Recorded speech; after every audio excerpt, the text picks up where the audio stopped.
There's a bunch of Pokemon in the Unova region, and all of them could be very vital for your Pokemon Black and White journey. I had already made a video in which I raved about Audinos accessibility, in which you can basically get one whenever you want. But did you know that there's another Pokemon like that? And if you clicked on this video, you probably already know who I'm talking about. Introducing Emolga. So first and foremost, its availability. While it's not as amazing as Audinos, Audino just beats it by just a little bit, just a tiny little bit. You can find an Emolga in Rustling Grass in any route after Route 5, plus other special areas. And that is amazing, because you can get an Emolga pretty much whenever. You can get it as soon as you can, or later down the road, whenever you think you need one. But in my opinion, I think you should catch one as soon as possible, because it becomes pretty useful right from the get-go. Available to be used for 5 gym leaders, it can come in handy for 2 of them. Attention in word handy. Now realistically, if you wanted, you could use Emolga for Elise's battle, but it won't do anything extraordinary.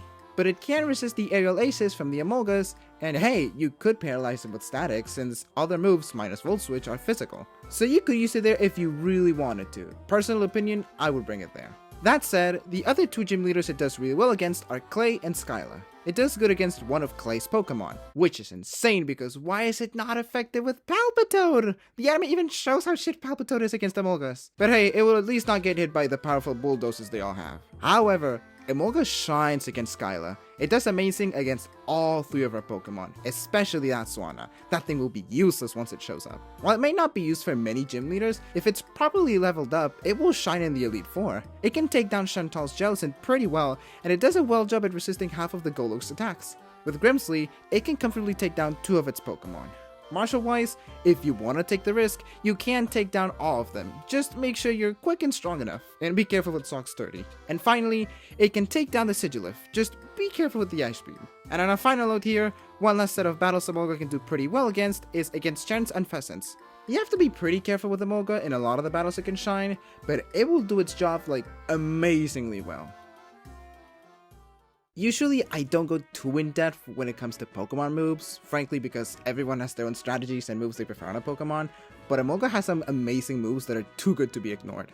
First and foremost, we have Acrobatics. Acrobatics is already an amazing move, hitting with 110 power if you're not holding an item, but because of Stab, Emolga gets a 1.5 boost with this move, meaning that Acrobatics will hit with 165 power every time. And that is for Pokemon that are neutral to flying type moves. Face a Pokemon that is weak to flying type, that is a move with 330 power, if my math is correct. And because there are Pokemon that are quad weak to flying, that is 660 power. There's a reason if you have a flying type and it gets access to Acrobatics, you simply must teach it Acrobatics. And considering there's an Elite Four that only uses fighting types, you have a high chance of hitting them like a truck.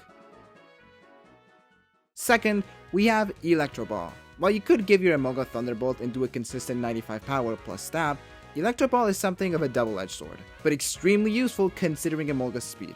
As the run goes on, it will be less useful in general sense, but there will be some battles that, while it may not hit super effectively, it will do a lot of damage. Case in point, we already talked about how it can take Caitlyn's Sigilif, but let's do the math.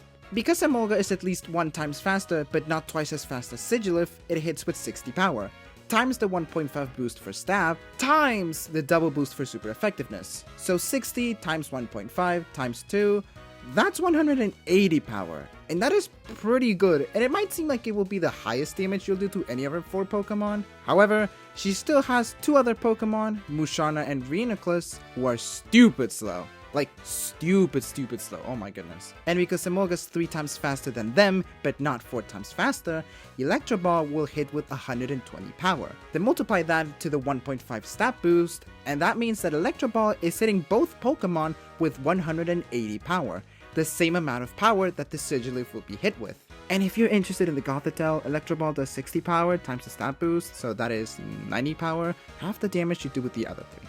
Obviously, each Pokemon has different stats and more special defense, and then there's like different levels and Pokemon natures, but having the ability to strike Pokemon with an attack of 180 power is pretty impressive. And this is an Elite Four battle. Imagine other battles scattered throughout Unova. There's also other moves that could help with your Emolga, like Thunder Wave or Double Team, but realistically, these 2 moves in particular are pretty amazing, because having a Pokemon that can hit with 100 power every single time is pretty impressive. The only real thing that's holding back Emolga from unleashing the true power of these attacks are their stats. And yeah, that's its main weakness. It is somewhat weak. I mean, granted, it doesn't evolve from anything or into anything, and its base stat is not terrible, but it's also nothing special. It just gets the job done, but against fully evolved Pokemon, it can run into some trouble. It also has a very limited move pool. I know we already talked about 2 amazing attacks it has, but most of their attacks are electric and flying type moves. And while they're pretty powerful, there's really nothing else for coverage. Which sucks considering it resists 5 types and it's unaffected by 1. It would be the perfect Pokemon to have coverage moves. It also can't learn Fly, so it can't be your Fly Pokemon. It's not like you could have flied with your Flying Squirrel, but then again, Pidove.